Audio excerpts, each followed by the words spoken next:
Sports Junkie.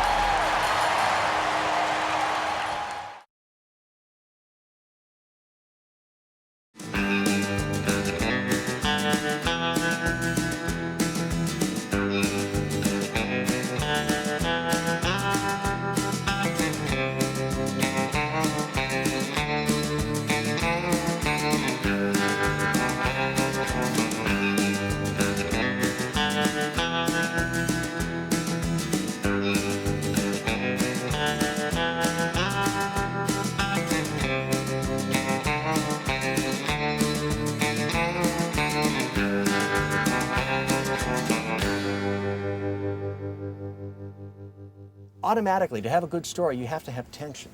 Well, we had tension. You have to have a good character. We had two. We also had the lawyers. It had all the elements that made a great story. It had an event that was captured on television, built-in file tape, built-in video that never gets old to look at. We could run it every day. It was an event that the entire nation watched. Everyone had familiarity with it. So you had all these things working to make it an interesting story. And then these two guys who were fighting over this baseball. I mean, the judge really should have ordered the court to saw it in half and give each one of them half of it.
Get away from me. This isn't it.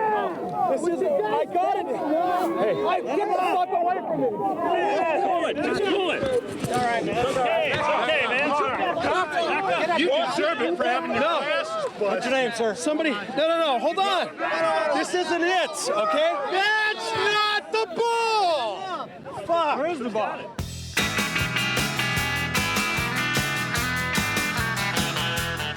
Hi again, everybody. I'm Dwayne Kuiper, along with my partner, Mike Krukow. I think all the Giants fans and all of you who are watching today, just like we are, watching to see if Bonds is going to add to the total of 72. The Giants are happy for you to keep any ball thrown or hit into the stands. However, this can be dangerous, so please be alert at all times. Thank you for your cooperation.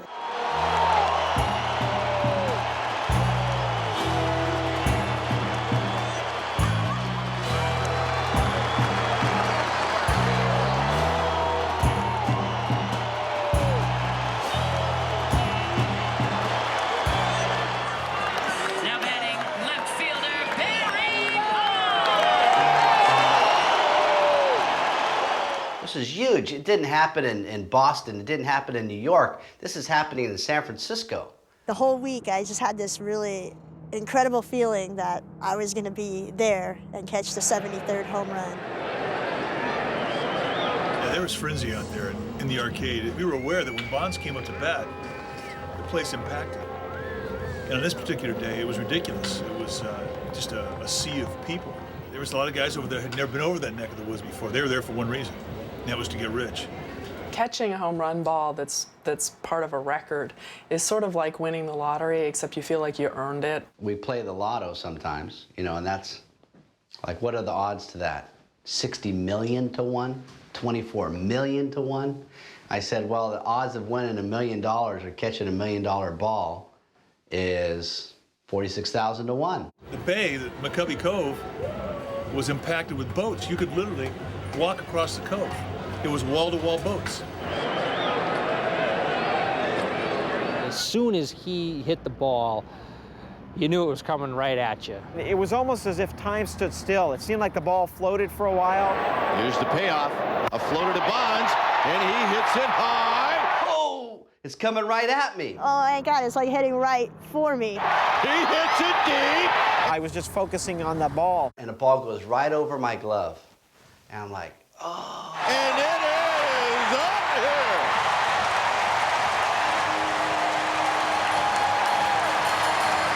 Number 73. First time in 3 years I ever brought a glove to the park. First time. I missed it by about 4 feet. There's some severe intent out there. And everybody thought that they were going to get the lottery ticket was going to come their way, and that's the way they looked upon it. You had some big people out there that wanted that ball badly. It was just an unbelievable scene. And somebody has the ball.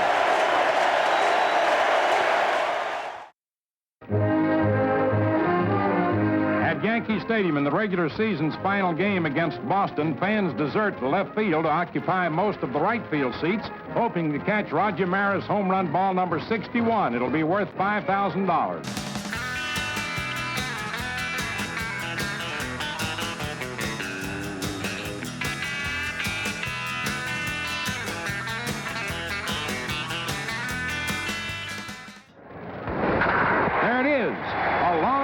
That sails into the stands, and the crowd scrambles for the rich prize offered by Sacramento restaurant owner Sam Gordon.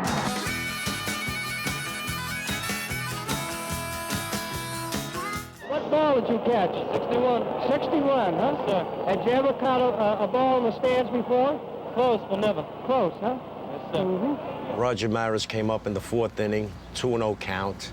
I was watching every move. I watched that baseball in Tracy Stallard's hand when he released the ball, and Roger hit it. And I knew it was going over my head, so I jumped on my seat as soon as he hit the baseball. I reached as high as I can reach, and it was perfectly hit to me. Hit the palm of my hand, knocked me into the next row. What are you going to do with the ball? I'm going to give it to Roger. Yeah. Mm-hmm. That's what he wants. Yeah. I imagine you'll get a Roger to give you another autograph ball as well as an autograph check. I don't know. We'll see what happens. And they brought me over to Roger, and they said, Roger, this is the kid that caught the baseball. He wants to give it to you. And he said, no, kid, you keep the ball and make yourself some money. And I looked at him like I couldn't believe what he was saying. And that was it. Quite a thrill for you, wasn't it? I didn't expect it. There was a small column in the news stating that Sam Gordon from Sacramento would offer the fan that caught it $5,000. Yankee owner Dan Topping congratulates 19-year-old Sal Durante of Brooklyn who caught the $5,000 prize. Love that ball.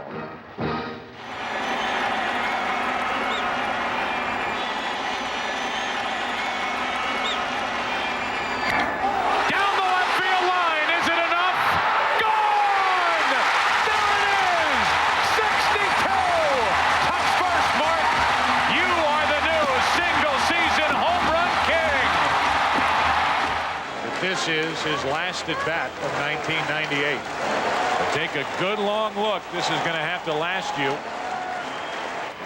Into the field! Number 70! How much more can you give us, Big Mac? Number 70! This represents that moment in time that may be defeated someday, but still it was a magical moment. That is going to be incredibly valuable. Phil Ozerski, you got a chance to catch maybe the most important home run ball in the history of Major League Baseball. How do you feel? It's amazing. I have no idea. It's I'm in awe. What are you going to do with the ball? I don't know. Good. I have no idea. Wait, take some time, think about it. Let the offers come in. I don't know what I'm going to do with the ball, but I just want to shake Mark McGwire's hand. There you go. Congratulations. I get to shake yours.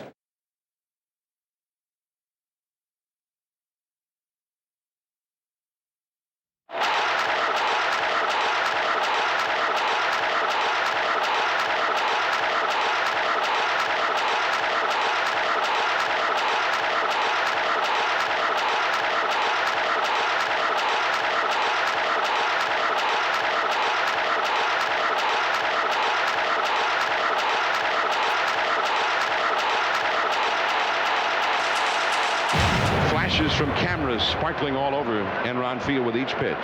96 on that last fastball.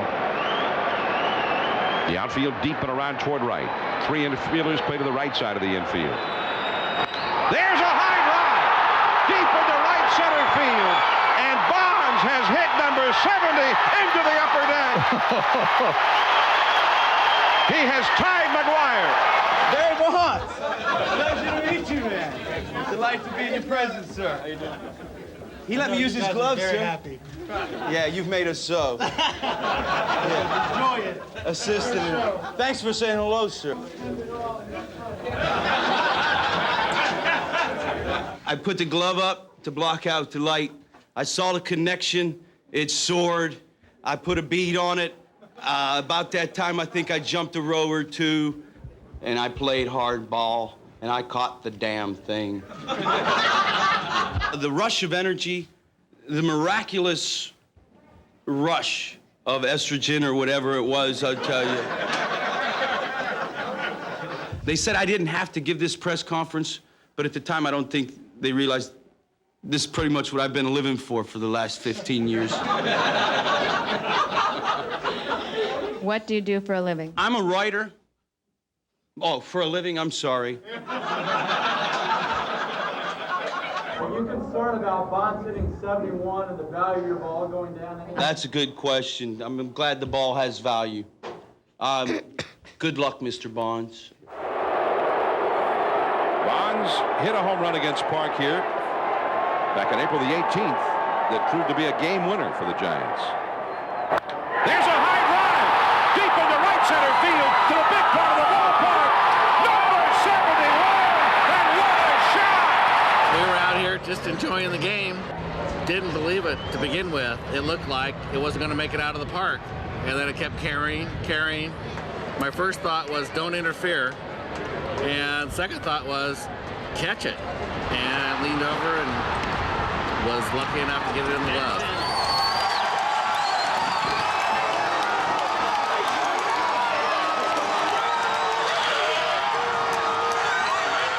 I looked at it, held it up in disbelief for a second, and then the crowd started coming over the back of me. Unbelievable. I mean, I get goosebumps as we're talking about it right now. No, don't hold it up. Don't hold it up. No way. Don't hold it up.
The look on Jerry's face was like a deer in the headlights.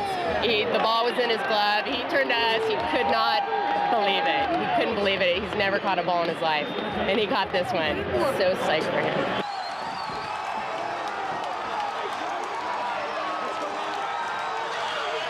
And while I was down underneath getting the ESPN interview, there's a high drive. Grissom back in center field. He's all the way back to the wall. he hit 72. Number 72!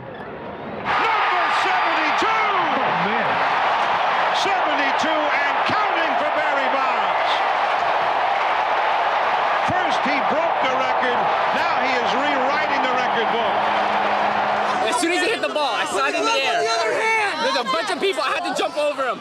It hit my glove, went down. Fans interacting and jumped up for the ball and pretty much, knocked it back on the field and pretty much just picked it up and gave him a little fake, let him know that go your $1 million. Hey, I tried. I tried. I threw it back in the bag. I think he didn't get the opportunity to get too many of his home run balls hit that year, so I thought it would be nice for me as a player throwing the ball back. Hey, man, hey, I'm part of history now. You can see me in the highlights, ESPN, Channel 2, Channel WB.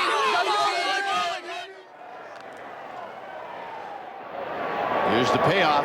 A floater to Bonds, and he hits it high. He hits it deep, and it is up here. Number 73.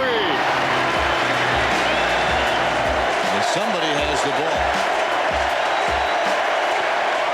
Josh and I, the videographer, were looking to get not only the home run on tape, but also to find out who caught the ball and interview him, because we thought it would be a great story. Someone comes to the park, just a fan, and walks away basically a millionaire. That morning was when U.S. started attacking Afghanistan. Today, our forces have begun the initial part of military operations in the war against terrorism. So our newsroom wanted us to kind of do more of a security package on, the heightened security. Technically, we were supposed to be focusing more on security than on the Bonds home run, but we knew that really the more important story was the Bonds home run, and they were sort of misguided in their assignment that day for us. Let's go out on the arcade and see if we can get a shot of it, flying over our heads. I felt like I could see that it was a big hanging curveball. And then he hit it, and I zoomed out, and as I panned over, I saw a big surge of people in the arcade about 10 feet away from me all go up for the ball. A huge force of people pushing towards the ball coming behind me, and I could see people's faces as they were rushing in with elation, basically, on top of this pile. And I'm thinking, oh my God, this is like the Who concert, in Cincinnati. I'm gonna die at some baseball game.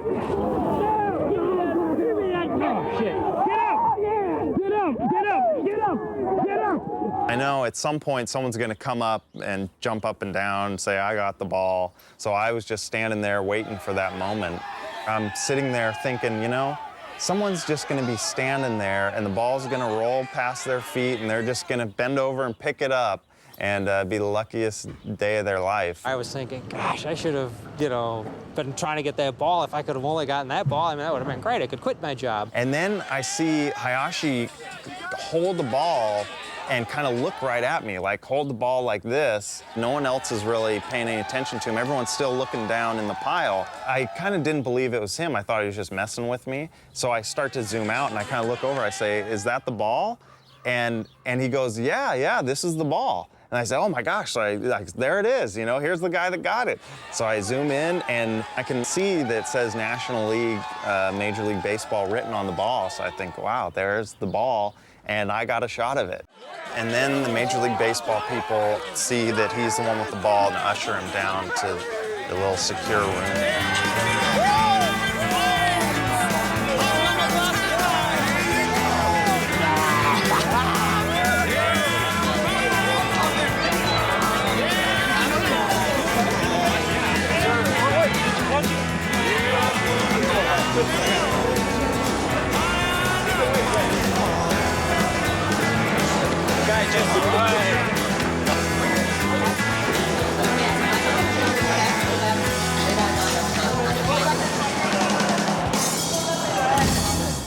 Check it out. This is 36-year-old Patrick Hayashi of Santa Clara County comes up with a jewel out in the right field bleachers. Safe to say Patrick is going to be the Bay Area's newest millionaire. There is no way Patrick is letting that ball go.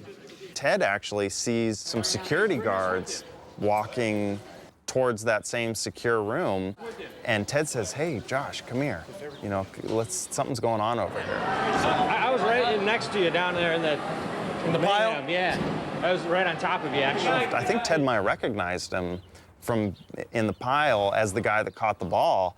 And he said, hey, what's going on? And Alex said, hey, I caught the ball, and I want to see videotape that shows me catching it and how this other guy ended up with it. I go up, I'm probably 6 inches taller than anybody around me. I catch it, the pile goes on top of me. Then we start to realize that this is actually a bigger story than just this historic home run ball.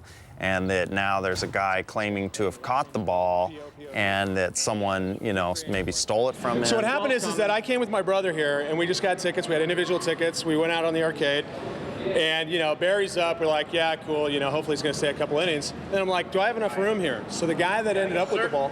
Yeah. Sorry. Can we all come in? No, we can't. Hey, sir, you should request that we come. It'll help you. We can watch him watch the video. It'll help you. Come on. They're saying that if it's an assault issue, we have to take care of it outside of baseball and the Giants. But basically, the you know, it's how things go. No, it was in my glove. I was on my stomach. You know, this is the glove I caught. It's my girlfriend's glove. Brought it here. My brother was here. 50 people were on top of me. You know, everybody. No, it was taken out of my glove. I was actually talking to the guy that they whisked away, and we're like, well, do we have enough room here? You know, we're talking, and he was about 5'5", 5'6". You know, who knows? Maybe this guy. He's probably in the excitement of it too right now. Maybe he'll, you know, realize what ended up happening, and, you know, he'll do the right thing. But which is, well, I don't know. I don't know right now, and I'll probably know once, you know, once all the hype settles down. I mean, I just came here with my brother. We were just going to see maybe number 73, and you know, let alone not even touch it, but catch it. Who knows what the ball's going to be worth at the end of the day? The guy's probably doing a press conference right now, talking about estrogen again, like the guy that caught number 70. But who knows? We'll see. Would you file suit or file a lawsuit? I don't know what I'm going to do yet. I don't know what I'm going to do yet. You know, we'll see. I mean, I'd like to. Obviously, the guy's name's going to be published in the paper. He'll remember me.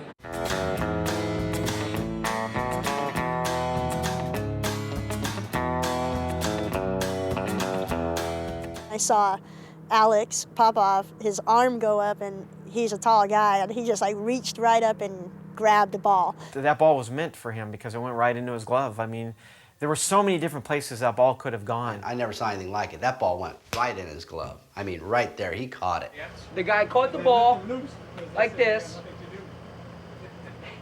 and there was so many people in right field when it happened that he got tackled, beat down, pop, pop, pop. There was a pile of people, and they were like, who's got the ball? And a little Asian guy went like this. He goes, I got it. Then when we got to the truck and actually queued up the tape and looked at it and saw that he had the ball coming in and landing in what appeared to be Popov's glove, it was fantastic. We knew we had something good. I said, oh my gosh, there's the ball. Look at that. And my reporter, Ted Rollins, was like, wow, you really got it. You know, you can see it right there. Wow, Keppel's a rookie, really. You got a lucky rat bastard. I guess they're now calling this tape the Keppel tape. Much like the Zapruder film, which I think is pretty cool. You know, for once, the guy behind the camera is getting a little notoriety. The infamous Keppel tape. Everybody knows that it's coming this way. Josh can't find the ball, and then all of a sudden, bang! Everybody's head and face is looking right at my glove. They're just looking up like, there it is, there's the ball. And it's just, I love this photo. I actually have a copy of it on my refrigerator.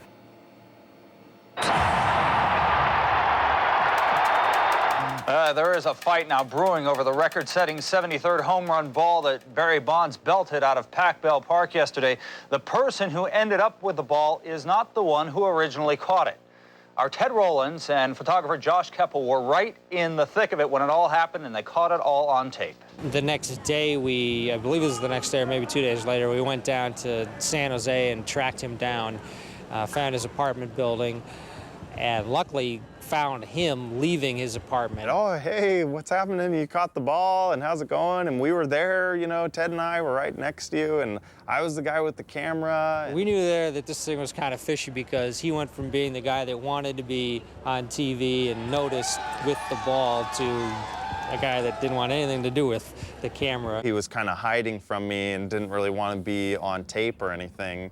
He sort of jumped in his car and took off before we could talk to him. Well, we tried to talk to him. We actually blocked his car in, but he didn't want to talk to us. I think he did send Ted an email. The initial email said that he caught the ball. It was probably just he miswrote his feelings, but and then the email stopped, and he got a lawyer and got a media handler, and we haven't heard from Patrick much after that. I noticed a guy go down to his hands and knees. This was actually Patrick Hayashi. I noticed that he needed maybe an orthodontist or some dental work. But that's one distinct thing I noticed about him that I remembered that. And he had a gray patch like John Davidson did. I remember watching That's Incredible as a kid, and he was one of the hosts, and he had that same gray patch there. So real distinct. I could definitely identify him again. The fact that he had to be born with this white patch on the the left side of his head, and I'm sure that when he was a kid, his mom's like, oh look, little Patrick with the little white spot on his head, how cute. Here it is. Yeah, there it is. He's on the video. He wasn't down near where we were. He was actually crawling behind the crowd, and then he started moving towards where Alex was. And Alex still had the brunt of the people around him. And Alex was trying, I believe, to position himself up, get up off the ground. This guy Patrick Hayashi on his hands and knees, reached in a grabbing motion and right towards the mitt and glove and then pulled away. There must have been a camera filming from behind me because he held it up and then he smiled. And I just thought that was really odd. And then a Major League Baseball person said, this is the ball, let's get him out of here. And they ushered him away. And I started arguing with some of the ushers saying that the ball had been stolen, but to no avail. I was screaming at the top of my lungs, he's not the guy who caught the ball. He's not the guy who caught the ball. He's not the guy who caught the ball. When I saw Alex after that fact, after the first inning, I asked him what had happened, and told him, well, you got mugged. You don't do that to somebody. You just don't. You just don't. How he attained the ball, there's so much greed there. He was an opportunist. He had an opportunity there to grab something that wasn't his. He did. And then now he has it, but he's got to live with himself with that. There was a kid's leg in the way, and Patrick got up from the ground and turned and bit the kid on the leg. Right when Mr. Hayashi goes to bite this gentleman on the leg, some people move in the crowd, and then you see him, and you know it's him because he has some gray spot on the back of his head. And it happens. And you just go, oh, man, look what happens. Goes to show you the type of person we're dealing with. And then that's also a significant amount of, impetus to go forward with this case. Wow, here I am, a dentist, and the bite took place, and it's too bad we couldn't have got the kid that was bit because I could have done some forensics on it and checked that bite and matched the bite mark with possibly Hayashi to see if it was true. What, primal acts he went through to get the ball in the pile, my opinion is not very high of him. I contacted Mr. Hayashi shortly after we saw the video. And I said, we need to talk. It's overwhelming evidence, and if we don't talk, we're going to go forward with this lawsuit. I might need a high-powered attorney here. Do you know anybody? How about maybe somebody like Johnny Cochran, If it's in the mitt, you get to keep it. At that point, Alex hired an attorney, Marty Triano, and he filed a lawsuit against Patrick Hayashi. I went to a baseball game and had a good time and ended up with, this historic baseball. And now I got to find a lawyer. I mean, it was just some strange situation. And, when I was looking through the Yellow Pages, I kind of laughed that, how am I going to find someone? Do I just call them up and say, hey, I'm the guy that was on TV and I need a lawyer? So I'm just fortunate to have, resources and family that, support this. I mean, it really also brings to mind, again, that whole issue of how much justice can you afford?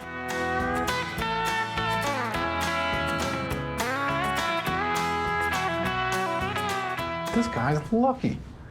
He goes to the game, not only is he sitting in the right place at the right time, he's got a video camera 10 feet away from him. I mean, if it wasn't his dream, it's a lawyer's dream. The ball's in court now. He had to give the ball back to court. It's yet to be determined who's going to end up with the ball. A month and a half after the home run was hit, Patrick Hayashi was trying to sell the ball, or at least that's what POPOV believed, and he was worried about it, so he went to court and he got a preliminary hearing on the case to see if it had any validity, and because the judge ruled that it did, they got an injunction preventing Hayashi from selling the ball. Today was a victory for the fans, I'd like to say. This court case is all about the fans coming to me on the arcade October 7th and saying what they saw was wrong. The reason that we started the legal process was that Mr. Hayashi, we heard heard through the press was that his intentions were to sell the ball. He hired an agent. I called Mr. Hayashi. I said, let's go have a beer. There's a misunderstanding here. Let's talk about this. He refused to return my calls. So when we heard that the ball was in jeopardy of being sold, we started to take action to have the court protect the ball, and that's what happened today. When's the trial expected? We don't even have a trial date yet. So it's possible, I mean, the judge made reference to the fact that this ball's value diminishes as soon as baseball season starts. It's certainly possible, and we don't think the restraining order does anybody any good. Bonds hit his 73rd home run here at Pacific Bell Park back on October 7th. If this case goes to trial, which many experts, fuck me, 3-2, 1. Bonds hit his 73rd home run here at Pacific Bell Park back on October 7th. If this case goes to trial, which many legal experts think it will, we may not find out who owns that ball for up to a year from now. In San Francisco, let's go with that first one. Well, you really knew that the game was on here, the legal battle was on, when it gets put in a safety deposit box because, of course, no, neither of you can have it. The law is saying, we're taking it away from you boys and we're going to decide this. There's an adult involved here. The guy who caught the ball didn't hold on to it. I've been playing baseball since I was 5 years old. And you know what? If I caught a multi-million-dollar ball, which everybody in that whole stadium knew was a multi-million-dollar ball, if I caught that ball, nobody's getting it from me. And that ball's up for grabs. It's just like football. If you catch a ball and you don't pull it in, it's a fumble. And somebody knocks it out of your hand. And that little Asian guy, you know what? He knocked it out. It's his. He caught it. Somebody else knocked it out. It doesn't make a difference. Whoever ends up with that ball, whoever had the strength in their hands, whoever the determination to get that ball and end up with it, it's their ball. God bless that little guy who ended up with that ball. You have to have possession. It's all about possession. And you know what? A multi-million-dollar ball. If this crunch bar is worth a multi-million-dollars, guess what? This guy's not going to keep me from walking out with it, whether I have to pay him $5 or not. I'll leave with this crunch bar.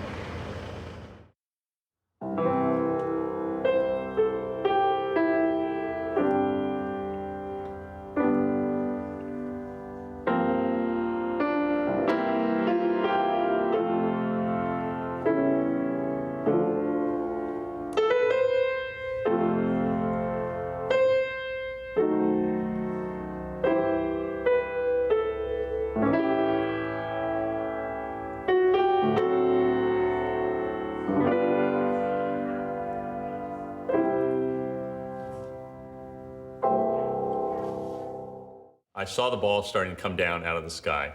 I realized that I could not catch it. So I dove onto the ground to the point where I thought it seemed like it was going to come down. And Alex fell towards us. He kind of landed right at our feet, really. And that's how Jeff ended up on top of him. He just fell right on top of him as soon as Alex fell. I hit the ground at the same time that Alex did.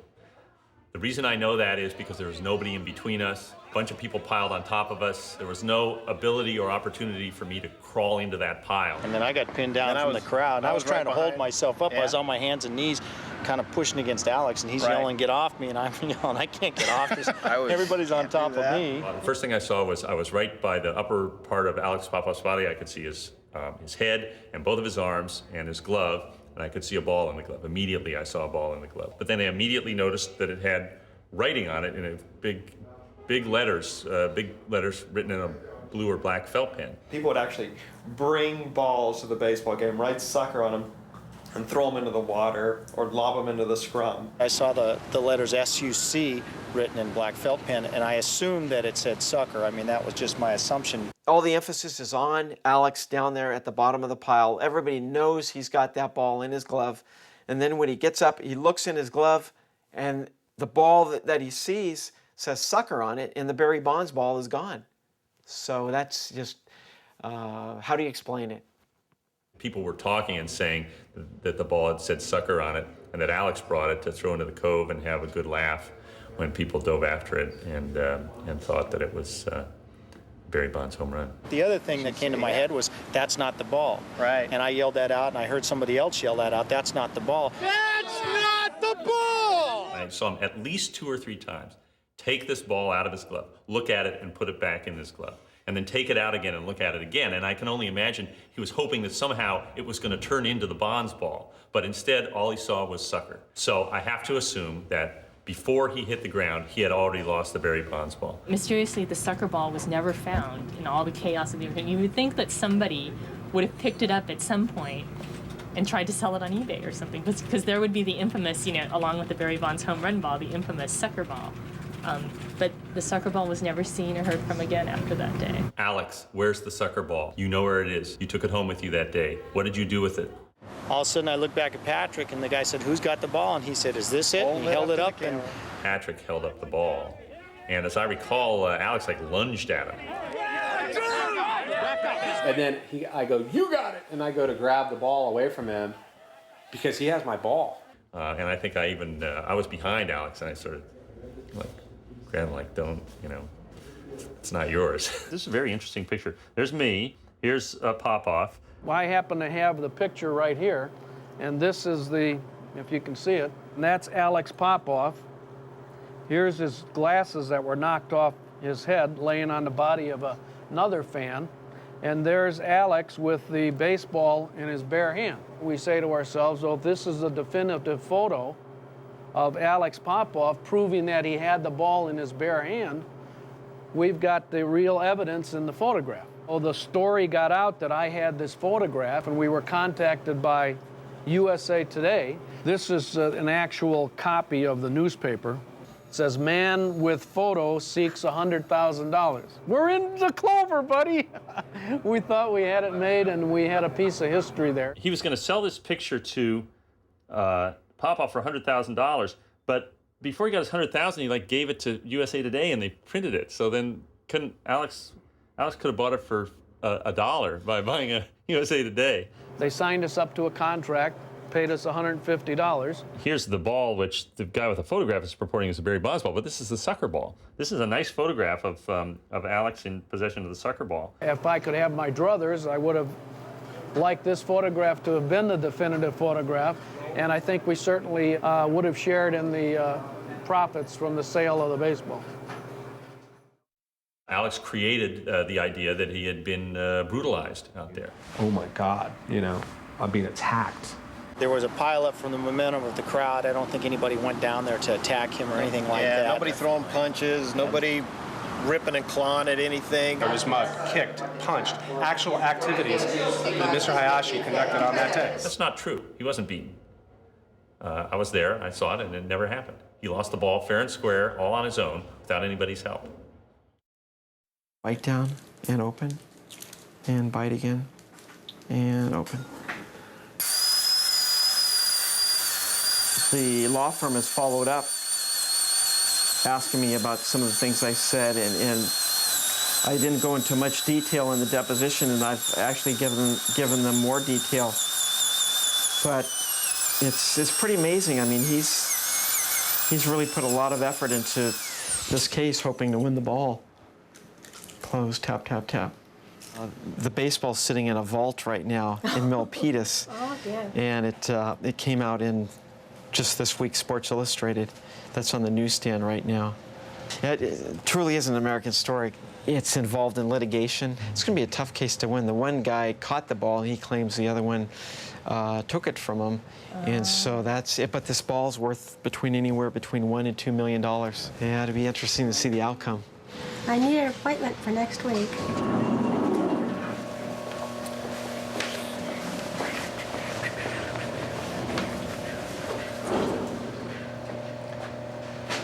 For Alex, pursuing number 73 became a full-time job. He basically became a paralegal in Marty Triano's firm, and he has this restaurant over in Berkeley. The high-protein veggie burger is something that we have formulated. It's based on soy protein, which has been shown to be very good for you.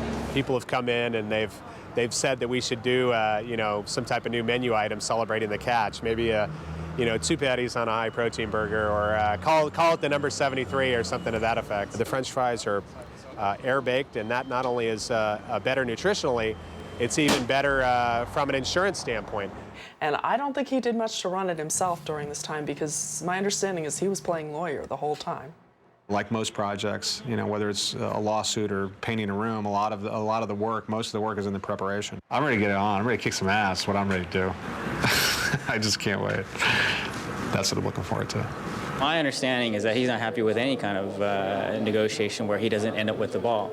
Would you agree to a 50-50 split? At this point, I would not. I will be the rightful owner of that ball at the end of this trial. And I'm telling him, you know, if you want to get a portion of that ball, this is the way to do it. Let's settle it before it goes into a trial. My interest in settling is, inversely related to the amount of evidence that I have. I've got 21 witnesses. I've got a videotape. You have no witnesses. You have no videotape. Silver bullets and a gun strap tied. One man standing after this fight. Only the quick and the strong survive. No regret, no compromise. Strong and wrong, weak and right. One man standing in the full moonlight. Hit my glove. Got it. I went down. Hit it in. Do that. Yeah. The solution was, give me back the baseball. What's a nuisance fee? I'll pay you some money and you can go away. We got an offer from Mr. Popov's lawyer saying that if Patrick gave up all rights in the baseball and simply turned it over to Mr. Popov, that Mr. Popov would pay him $5,000. The obvious question was, why can't you guys just get together? Alex, have you ever sat down one-on-one opposite Mr. Hayashi without lawyers in the room and had a conversation, man to man? I'd welcome that right now. The message that I left for him, I think it was October 10th of last year, was let's have a beer. This is getting crazy. The media's going nuts. I don't want to file a lawsuit. I've got better things to do with my time. And my golf handicap's gone up 5 or 6 strokes since this thing happened. So, I'd like to get back to my normal life and just, Well, he's here right now. Why can't the two of you go in a room and resolve it? I would welcome the opportunity to do that. He's sitting right over there. He's 15 feet away. And in between that 15 feet is his 2 attorneys. And if somehow his 2 attorneys will let that happen, I'd welcome it. Will they agree to let him sit down? Let him sit down in a room? You guys want to sit down in a room and talk it out? For you guys? Well, why don't you guys take this is time PR to talk it person. out? No, no PR people. Do you two, Mr. Hayashi, do you want to work it out? Do you want to sit in a room? Do you want to sit in a room with Mr. Popov right now, with an AP office, to work it out? Would you be willing to work it out? Alone without lawyers? We've had settlement negotiations before, and as I said, I put 2 conditions on the table. One condition was for him to apologize for the things that him and his lawyers has said in the press, which he knows is incorrect. And the second item was that we would put the ball up for sale to a third party, an auction house, however you wish, and those proceeds will be split. But as you have heard, he is very rigid on not accepting that. Is Mr. Hayashi going to meet with me? Did you find that out? He says you seem to have had everything you're going to say, so. Well, we're ready to go to trial. He says you're the one who's being rigid. We're ready to go to trial. We have 16 witnesses that were right next to me when I caught this ball. I caught it, I controlled it, I brought it to my torso, I took it all the way down to the cement. 16 people that were right around me. If that ball was loose, one of these 16 people was going to see a loose ball. I look forward to going to trial. I got the impression that although they said they wanted to talk and that they really thought they wanted to work it out, they didn't. They wanted to go through the process. I was ready to kick some ass. I wanted to go take on Mr. Hayashi and his attorneys, and I wanted to just, go at it. Let's go. During this period, Barry Bonds was like a milestone machine in baseball. He hits his 500th home run, he breaks the single-season record, and then the following year he's going after his 600th home run, which is a huge milestone in baseball because only 3 other players had ever done it, and they're the huge names: Aaron, Ruth, Mays, and now Barry Bonds. A lot of the same characters who we saw out on the arcade for number 73 were back at it again for number 600. Even Alex Popov himself was there. So you're back out here trying your luck again? Well, I'm back here to see history, hopefully again. That's what this is all about. You know? Well, you're not just seeing history, you've also put yourself in the spot to catch a ball if it comes this way, aren't you? Well, you're giving up my spot here. This is kind of where I saw where it's going to be, sort of. So. You know, Barry Bonds said today, if you guys had just split the money, you would have saved yourself a lot of money instead Is that what Barry said? My thing is, if there's a dispute, you guys got a better chance splitting the money than going to court. Giving it to a lawyer, I think that's ridiculous. You know, those two guys could have just said, here, take it to an auction, and what we get, we'll just split it. All right, so it says security supervisor on your shirt here. Are you ready to settle some ball disputes when that homer gets hit tonight, if it does? Most definitely, you know, it comes to the territory as part of the job. I mean, we was here for the first home run ball, the 500 ball, the 73rd, so it's another day in the ballpark. Yeah, but the 73rd is in court right now because of the mayhem that erupted chasing that ball. Yeah, but hey, he caught the ball, he dropped it, that's on him. So when you was pulling it down, what happened? I mean, did he come and like grab it out of your hand or? They go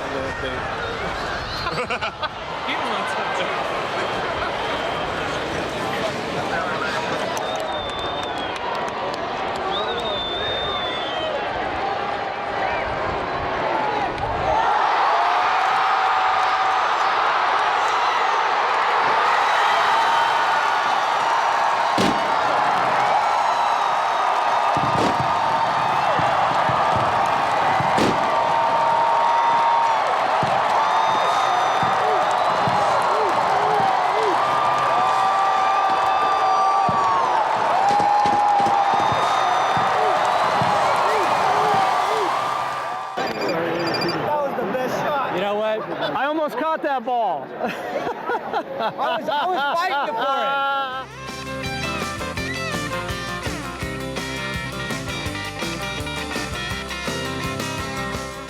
it. He came up with this image to begin with that he was some rich, wealthy guy and living the glamorous life. The big guy, and it's the glamorous woman who looks like she's a model.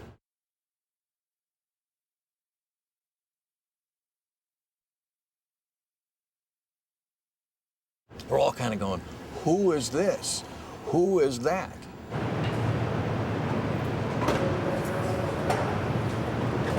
Are you going to come to the law office and sit around and look at me getting prepped? No. Okay. No. Then the best thing to do is to drop me off. Is that all right? Yeah, except I'd like to go to Momo's. Who are you meeting there? A guy that owes me a bunch of money. You know, my position has been the same from the very beginning. $40 to park? I am there to help and support you, but I don't want to be in the way. And if I'm at the law office, I'm going to be in the way. Do you want Angels fans. Do you want me to just drop you off here and head home? Do you mind? I don't mind.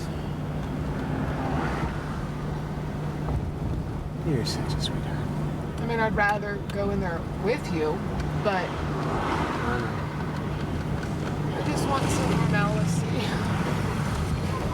What's our life? Wake up, go to the courthouse. How long you gonna be here? How long? All right, call me later, okay, honey? All right, see you later. You have to call me before 6 o'clock. Got it. Love you. I got a primetime woman. I keep a chip on the side. I'm an uptown player. I take you for a ride. They call me Lady Killer. I'm on a killing spree tonight. Wow, you're equipped. With lime and otherwise, I guess. Oh yeah. You put the lime in the coconut. I told you there were some women around here. There's actually no tape in there. This is just a chick magnet. You're my kind of woman. Where's your accent from? I'll make your little heart shine. England. Have you heard of the Barry Bonds 73rd home run ball? That court trial case about the baseball? Oh my God, yeah! Not the Asian guy, the other guy caught it. The other guy, there we go. Did, the other guy. She's on the jury. I can't think of his name. Take the phone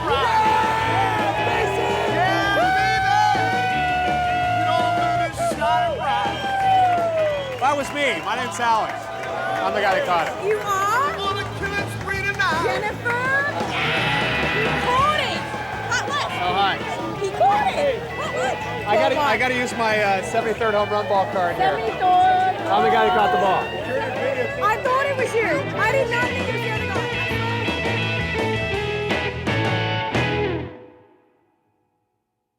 One of my great experiences was attending that trial because I thought it was such a wonderful dichotomy. It happened during the baseball playoffs in the World Series. Here's the 2-1 pitch. Bonds hits one deep to right field and gone. Oh, did he crush that ball? Percy's 1-0 pitch is belted to right field. Oh, is that thing hit? I'm Lisa Beckett in San Francisco as the Giants prepare to bring Game 3 home to Pac Bell. The trial is underway over who owns Barry Bonds' 73rd home run ball. How will this trial and the World Series affect its value? That story coming up tonight at 6.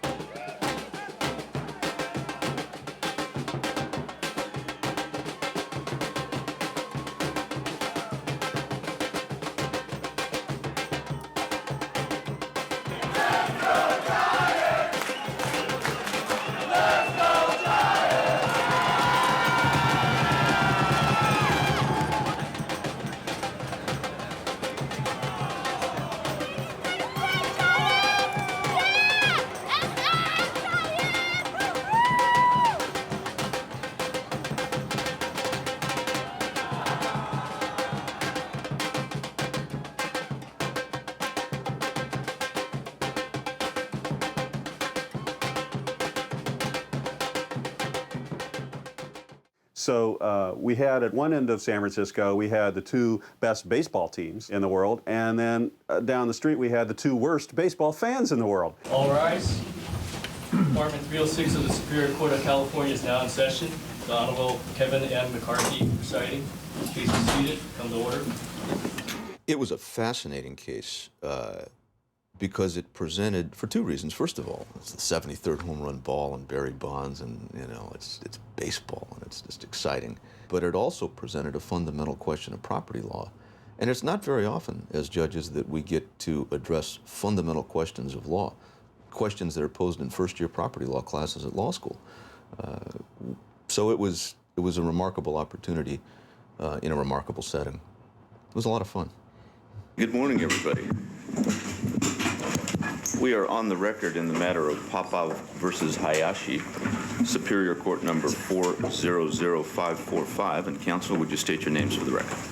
I think a lot of the reporters couldn't believe we'd actually reached the point where we were in trial on this. We were in trial about a baseball.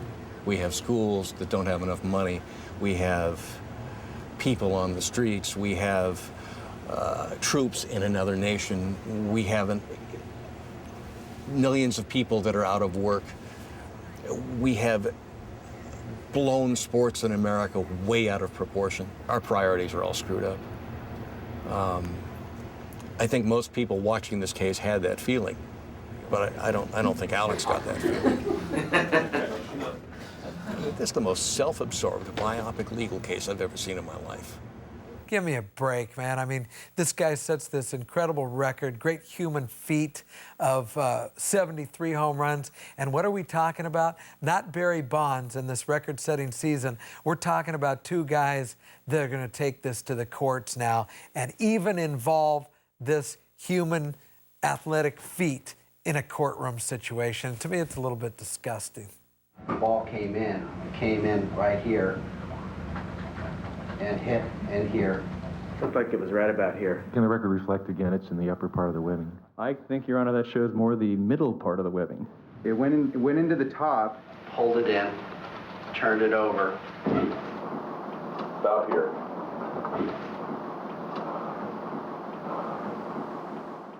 And the ball was still in there. And then he fell forward. It would have been an out in baseball. An umpire has to make a decision on who catches a ball or not in less than a second, right? Now we have that decision stretched out over weeks and weeks and weeks in a courtroom. This, by far, is the largest glove I have ever, in the history of my dealings with baseball or any sport, ever seen. It's sort of like the toothpaste theory. The more you squeeze at the bottom, the more comes out at the top. I have a commercial tape that I produced, and I edited every frame of it.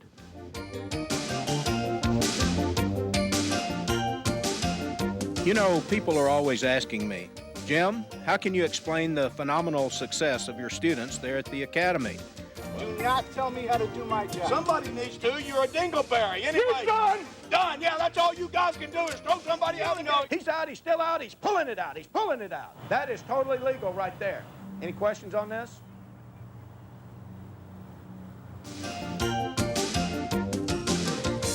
Is it true that a catch is completed when the momentum of the catch is completed?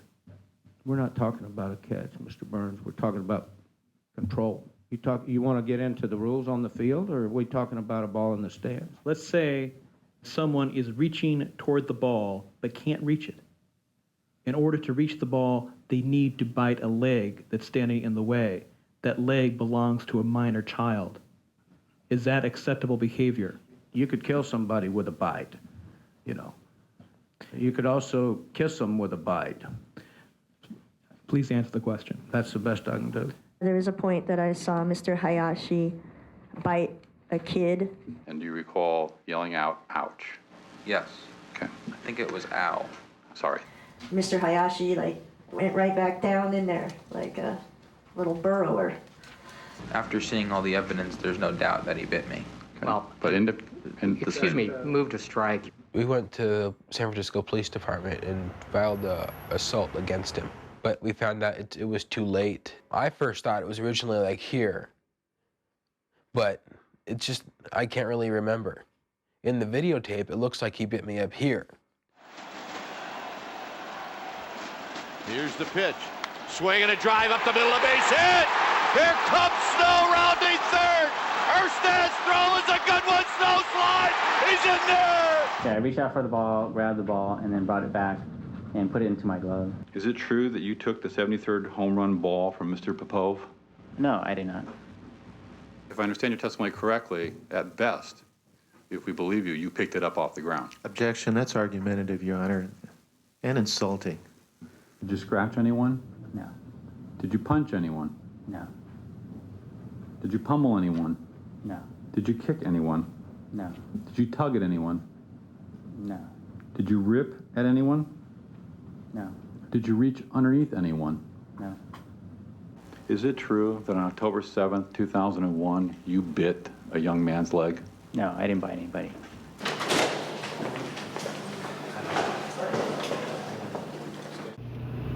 Yeah, I just don't think the judge is buying Hayashi's testimony. I need a shower. Credibility is thrown out the window. All those answers just tripped him up, and that's laying down a trap. You lay down a trap, they jump into it, you just... Right.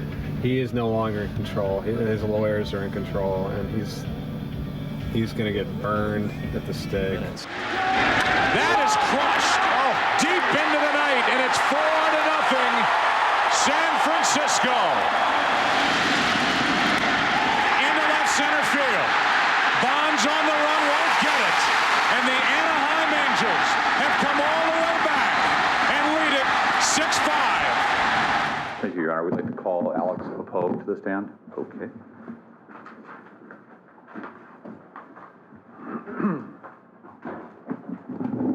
The very unique thing about a ball when it's hit right to you is that when it reaches its arc in the sky, it stops in the sky.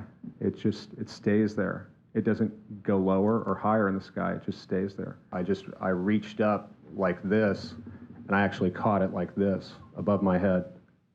When you hit the ground of the arcade walkway, wasn't the ball in your glove a ball that had the word sucker written on it? Absolutely not. His story evolves from, it disappeared. I don't know how it disappeared to, geez, I think I caught it and put it in my jacket to, it hit my glove. I went down to when he walks off the arcade walkway, and I don't want to use the words that he used on television, but he says, essentially, I caught it and he stole the ball out of my glove.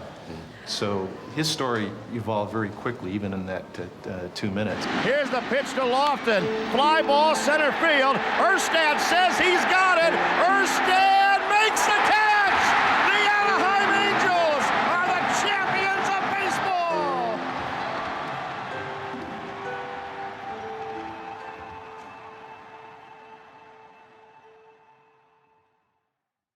There were scratch marks on my back, and there's actually a red mark on what looks like my latissimus dorsi muscle below my right shoulder. Could you help me and tell me what that is? The muscle you just described? It's my back muscle. Thank you. Most men don't like to admit that they scream for help, but I scream for help. Being assaulted, being hit, being scratched, being struck, being punched. The injuries that are depicted in the photographs, Plaintiff's Exhibit 31, they don't indicate to me that there was an intentional punch or kick or anything abusive like that.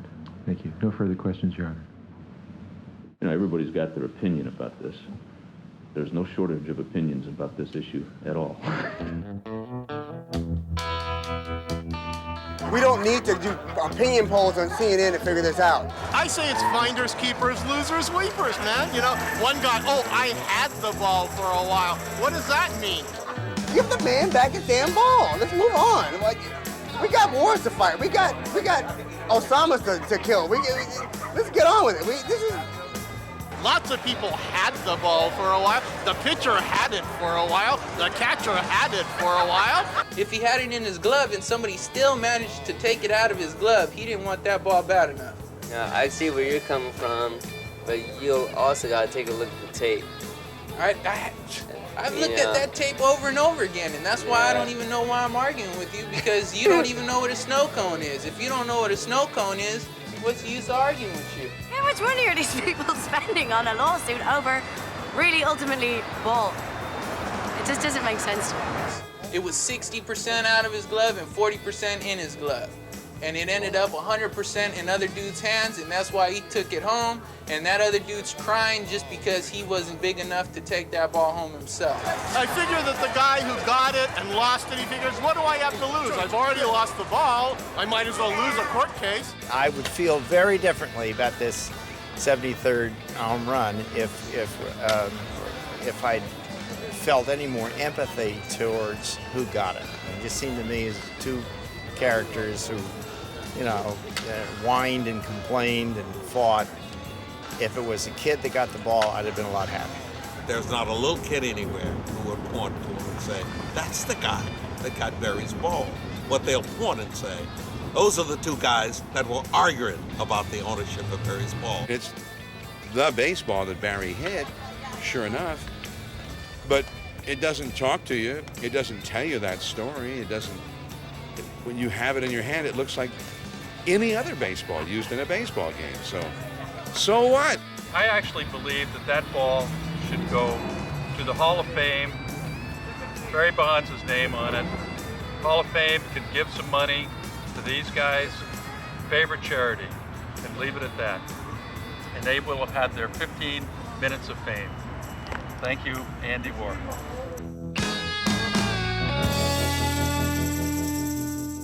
The trial over who owns Barry Bonds' 73rd home run ball has moved out of the courtroom and here to the Hastings College of the Law. We actually convened a session of the court at Hastings College of the Law, which is down the street here, to have a discussion about the legal issues, not about any of the factual issues, but just about what the law of possession is. And a number of law students came in and watched it. It was interesting in that the professors could not agree on what the definition of possession was. If no one interferes and the ball goes like this, any other fan is free to go after the ball. But if the ball goes and the glove goes around the ball, as we see in the Keppel tape, then at that point, all other fans must be precluded from interfering with the behavior of the person who caught the ball. When does someone have almost possession that ought to be legally recognized? Professor Bernhardt used this example. The ball's hopping around like this and nobody else should be allowed to come in and grab it. I think there's a problem with that. First of all, I think fans believe that if a ball pops up into the air, it's free game for whoever gets it. It's not just the person whose glove it first hit or who had it and it squirted out of the glove. Once it goes up into the air, anybody can grab it.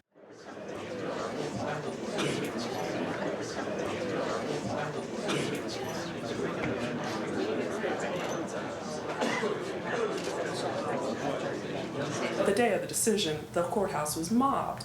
And I showed up probably an hour before the verdict, and yet I couldn't get into the courtroom because it was so crazy. And so Sue Ellen, the judge's clerk, is coming out periodically, and she points to one other person, then she sees me and points to me because I'd been there before. And the security guard was saying, "No, you can't go in, you can't go in." I finally said, "Okay, fine." I felt like I was behind the ropes at Studio 54. These people were cheering for me because I got to go in. Yeah, and then they said, "Oh no, we got to save a couple for family." Oh no, the New York Times is over here, the LA Times over here. Good morning, everybody. Good morning. Good morning, everybody. My goodness. Look at that. Standing room only. You just couldn't help on that final day looking around and checking out faces and seeing, oh, how are these people going to react? This has been a huge part of their lives. So I found myself scratching down a few notes, but then looking up, almost like a kid in a candy store wanting to know who was going to react first. The statement of decision is as follows. Perhaps the most critical finding of all is one that cannot be made. We will never know if Mr. Popov would have been able to retain control of the ball had the crowd not interfered with his efforts to do so. Resolution of that question is the work of a psychic, not a judge. And at this point, I think they knew that this judge could go either way. Mr. Popov has not established, by a preponderance of the evidence, that he would have retained control of the ball after all momentum ceased and after any incidental contact with people or objects.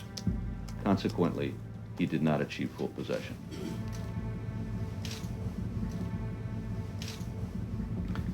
That finding, however, does not resolve the case.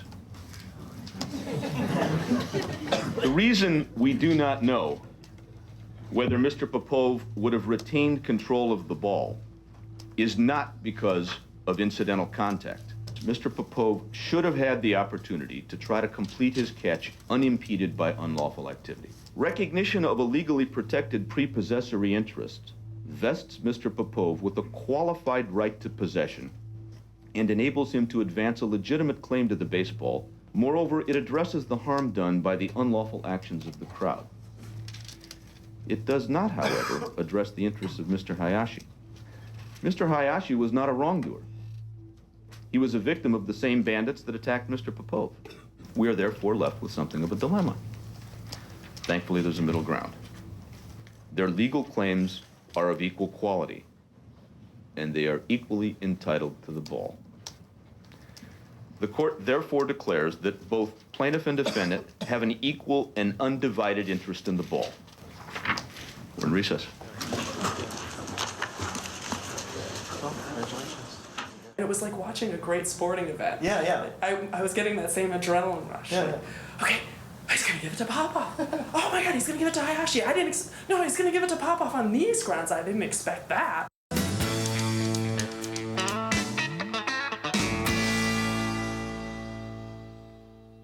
It actually was a decision that I was told all along could never really come. So it was very, very surprising when it came about. It feels incomplete. It feels like I'm still on the path to full recovery of the baseball. My high school-age son could have said, let's split it up and send it away. And the fact that they had to go through all that and then the judge to say what any of us would have said at the beginning makes them look even stupider. What would you have done? What, you would have just walked away and said, oh, I lost the ball? When you know you caught it, and when you know the ball was taken away from you? Hayashi was totally a victim in this case. All he did was pick up a baseball off of the ground, just like lots of other people have done. And next thing he knows, he's being sued. And his only option to prevent the lawsuit would have been to hand over his baseball to Alex Popov.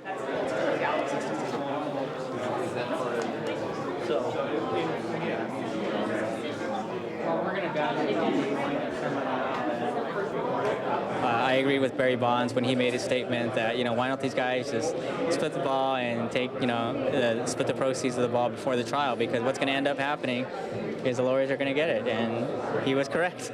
They are going to get a very large sum of this. It's been 14 months, and I'm proud of Alex, I'm proud of his attorneys, but I'm ready for some normalcy, for things to get back to normal. I don't owe Mr. Hayashi any type of apology whatsoever. He owes me an apology for dragging this thing out. Up until now, property that has to be captured in order to own it whether it involves wild animals or things like a baseball hit into the stands, you either have attained possession or you don't. You either own it or you don't. And in this case, the judge has done something unprecedented. There's a reason that the scales of justice are there, right? Each side puts their evidence, and one side weighs a little bit more, and okay, they're the ones that win the case. But this wasn't about that, because we had we had all the evidence. But this wasn't about that. This concept of what Judge McCarthy called a qualified prepossessory interest, I think in layman's terms means that you can half catch a baseball. You don't have an interest in a piece of property until you've achieved full possession of that property. So there is no such thing as partial possession. Well, it seemed to me that this case cried out for a revision of that idea. I got this in the mail a couple days after Christmas. I get back, I pull this out. This is from Alex POPOV. You can see this is a baseball, and I guess it's the one that's supposed to be the record setter because it's got this hologram thing on the side, and it's cut in half. Alex was loving this, I think. He was loving being center of attention. He loved it. There's no doubt he really enjoyed the attention. The dude did interviews with, he did everyone from the Daily Cal to the Duck Breath Daily Pooh. Got a message from a reader who was absolutely mortified that we put this on the front page. But it was the story that everyone was talking about.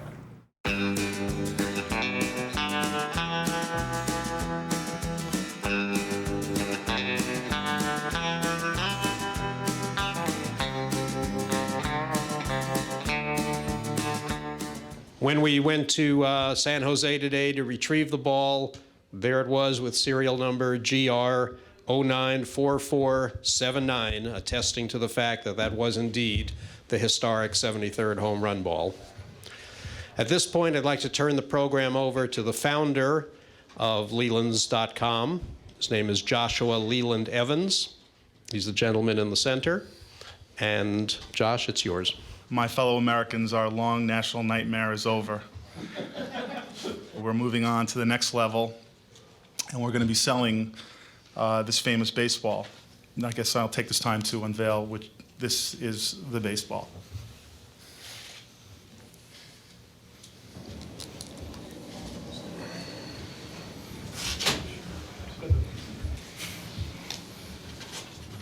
The auction will be on June 25th in Times Square, New York City. When it's long said and done, we've forgotten, I've moved on to God knows how many dozen stories. I get a call from Alex saying, oh yeah, we're friends now, we're best of friends. Now they expect us to believe they're buddies? We did a lot of media today, and we rode around in the same car, we were laughing and joking, and we go into the different studios, together, and we'd shake hands. During the press announcement, we had a handshake, and it was just a photo opportunity, basically. Alex felt, it would be a good opportunity to promote us being closer together.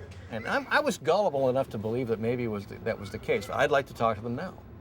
Are they still good friends? It seemed to be the common theme in the media was that, isn't this a happy ending to a story? And, I'd like to think that this story is remembered that way. Alex is not a media darling. Alex is a media curiosity. Now, live from NBC 11 News, this is the Bay Area Today. Alex POPOV is with us now. Alex, how are you? Raj, I'm great. It's great to be back here at Pac-Bell Park with the 73rd home run ball that I caught about 18 months ago. Yeah, and Alex, come on. For 2 years, we've been talking about you and Patrick arguing, and now you're telling me you're friends? What's happening around here? Hey, Raj, we were friends all along. This is just a big joke to get the value of the ball up. We went to the same college, so, haha, joke's on you. Yeah, I suppose so. Do you have the ball with you? Can we see it here? Actually, I do, Raj. This is the ball. This is the 73rd home run ball that actually Barry hit on October 7th, 2001. And that I caught and Patrick found. And now, we're both co-owners, and the ball is going to be going to auction on June 25th in New York City. What have you learned from all of this, Alex? Well, Raj, when looking at the Keppel tape, you see a lot of things. What I take from it is that, walk through life and get ready for opportunity. It could come your way anytime, and just take advantage of it, and then, stand up for what you believe in. And that's really what this was all about. So it's great to be a part of baseball history. Okay, Alex POPOV. 16 minutes in the spotlight now. Yeah. He's exceeded his 15. Number 73 finally had a coming out party, and that means it left the safety deposit box, and Alex made it the star of this party. It's sharing the experience, and it's watching the videotape, and it's, you know, recounting the moments and what really happened. The lucky people that were actually able to touch it, they're gonna be like, I touched that ball! And you know, at the end of the day, touching history, touching stuff like that, you know, it means a lot. It was a ball touching party. Only 7 people got to touch it. There's the spot that Barry's bat hit this ball. My hand is shaking. It might be that I've had 3 drinks. Don't touch it! When I make it big, I'm gonna buy this town. Drink it up, then I'll burn it down. Ever wanna know my name? Ever wanna know my name? The next time this ball will surface will be at June 25th at the ESPN Zone for auction. May the best man win. A man can never have enough. Fill my glass and I drink it up. I'm gonna have a lot of friends as long as the money rolls in. I'll never have to worry again as long as the money rolls in. As long as the money rolls in. It was sort of a nice conclusion, sort of a nice chapter to this part of the story, and hopefully we'll have a you know, a really fun, happy chapter coming up here in New York. As long as the money rolls in, I'll never have to worry again. Home run ball number 73. Barry hit it. These guys fought over it. Now they're going to split it. Well, the proceeds, that is, an auction. Operators are standing by. You'll see it sold coming up right here on SportsCenter, which begins in seconds.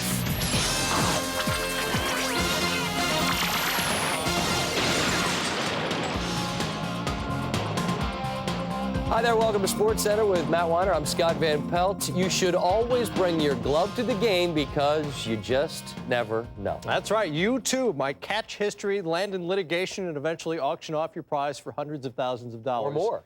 Or maybe not. Turn counterclockwise. There you go, a little more. That's it. And now turn it just that way a little. Top towards that. Up, yep. That's it. Good. That's good enough. I'm gonna just try to Straighten out the sign, you got it. It would have been hard to believe a few months ago that these two gentlemen would be standing in such close proximity, but thanks to the courts, they are going to sell this ball together and then split the proceeds. Alex, how much money do you think we're talking about tonight? I think it might set a record. It'll be interesting to see what happens here tonight because Alex POPOV needs this ball to fetch about a little over $1 million, I think, in order for him to break even in terms of paying off the agent and the people who are selling the ball, the auction house, and also his lawyers.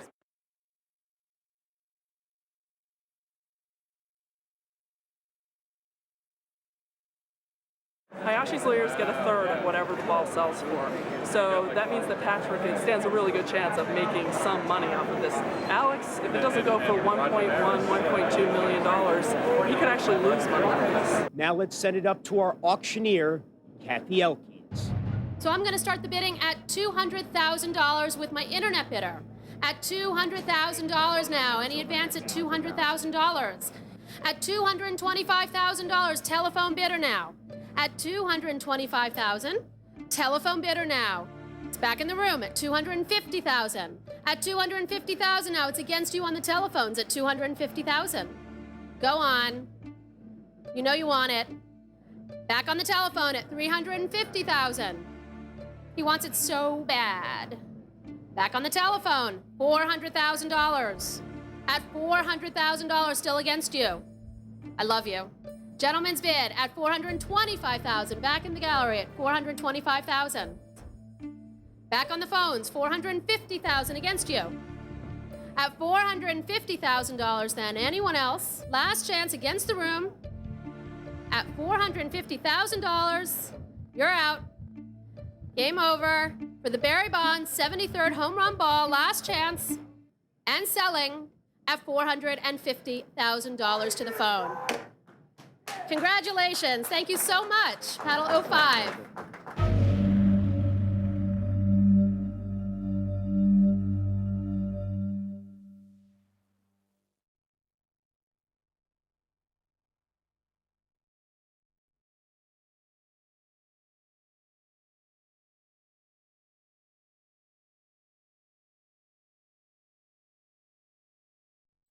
We were invited to attend this auction, which I really couldn't wait to get there. And everybody was hoping to go for $1 million or $2 million, whatever.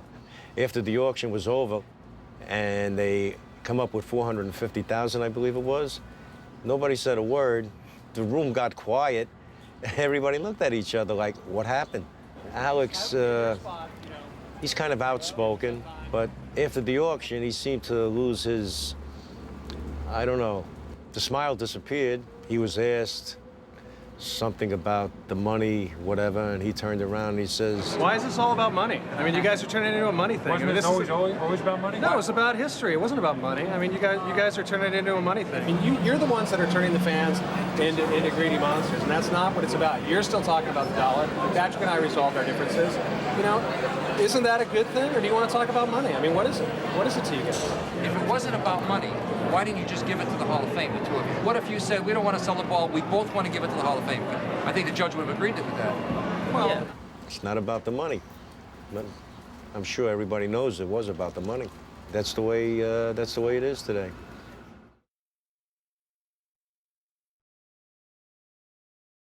I was disappointed. I wanted the ball to sell for more. But in retrospect, I realized that that was what the ball was worth. There was just such a negative view of that ball from the standpoint of the negativity of Alex and Patrick. That really turned people off. People didn't want the ball.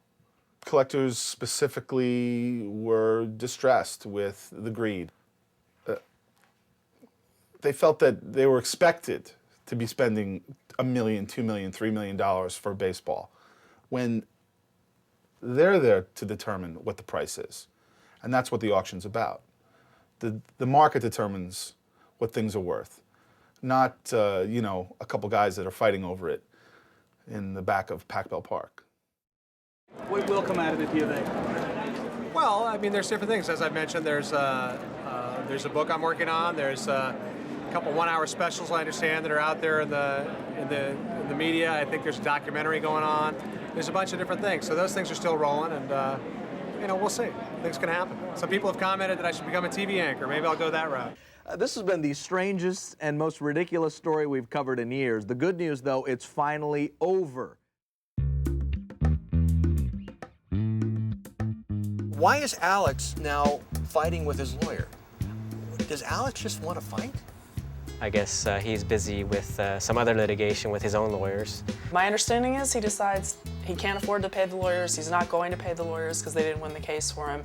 And the next thing we know, of course, there's another lawsuit between the lawyers and Alex over this. Everybody here gave their all for Alex. I think it's very regrettable, the position he's taken.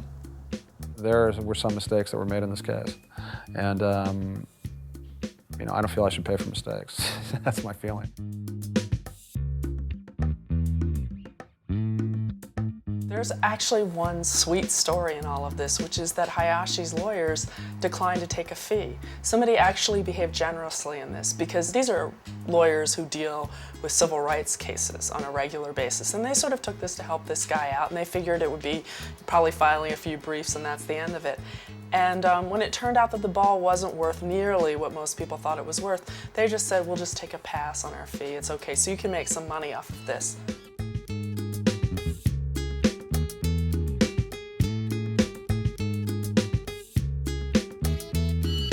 So at least it will cover my costs for my education. Anything left over, maybe I can go on vacation somewhere. Patrick, you handled yourself very well. Congratulations on getting out of this scot-free. Alex, I like you. I genuinely enjoyed speaking with you. We should play golf sometime, but not for a lot of money.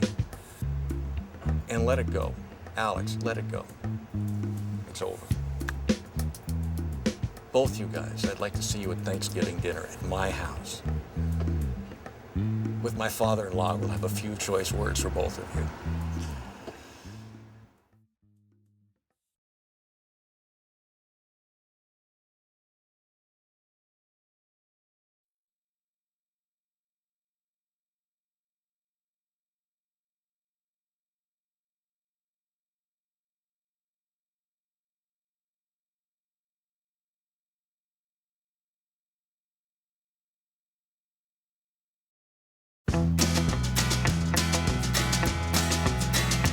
good for a highway, good for the blues, good for a low pass with nothing to lose. You're running on empty, you got holes in your shoes. It's good for a highway, good for the blues, good for a heartbreak, good for a fool, good for a school kid breaking all the rules. I'll sue your ass from here to... If I don't win, I'll take you to court. If I don't win, give me that ball or I'll sue your ass. I'll see you in court, you motherfucker. Sue you, I'm gonna sue you. I'll sue your ass. You got a poor excuse for everything you do. You're good for a heartache, you're good for a fool. There's something going, I want the ball. You know, it's because it's, you know, it's memorabilia. It's going to be that way for a long time. I think it'll be a long time before someone hits 73. So that one's worth a lot. It's the guy who has the 71st ball going. That one's not worth as much. Would I have fought for the ball? Give it to the little cripple kid.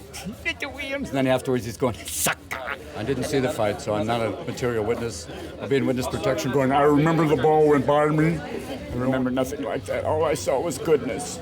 Do it for charity. What Mother Teresa said, she said, I want to direct. Remember that. Good luck. It's a game. Remember that in a game that falls with lots of money. I rest my case.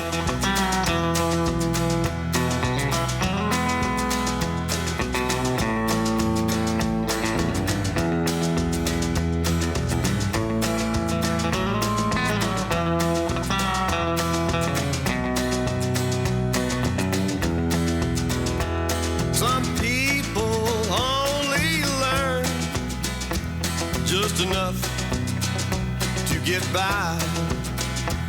Some people scream to get burned, but not under you and I. It's good for the jailhouse, good for the judge, good for a reason to fight and cuss. You're running out of time, the clock is ticking fast.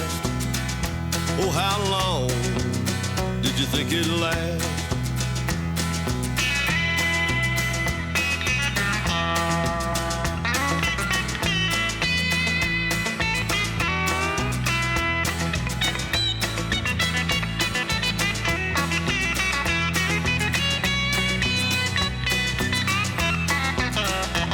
Some people only learn just enough to get by. Some people scream to get burned, except honey, you and I. Good for a highway, good for the blues, good for a low pass with nothing to lose. Running on empty, you got holes in your shoes. Good for a highway, good for the blues. Good for a highway, good for the blues. Good for a highway, good for the blues.